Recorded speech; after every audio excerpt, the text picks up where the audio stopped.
Hello guys, good morning. So for today's video guys, tayo ay mag-lower ng lifeboat. Yan, hinahinay na siyang binaba. Yan ay gamit yan ay gravity. Yan guys, hinahinay lang siyang baba hanggang makarating yan doon sa sea level. Medyo mataas-taas din yan guys. Yan, sisikan buson, yun, umakyat na.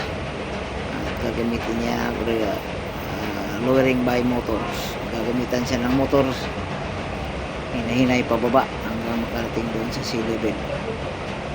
Dahil itong lifeboat na ito, dalhin ko ito sa yard at ipapagawa dahil may problema po itong lifeboat na ito. So ayan guys, under repair po ito. Wala problema sa makina, ito lang malawas niya dahil overweight na po ito. So hindi na siya angkop. So yan guys, malapit na makarating sa tubig. Dahil lang sa baba dahil kukunin ng ano yan, pupuntahan ng mga drivers yan, coxswain. Pupunta coxswain dyan at idadalhin niya doon sa seaside para pick upin.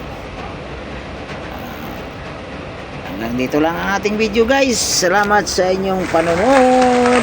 Salamat sa ulitin. Bye bye.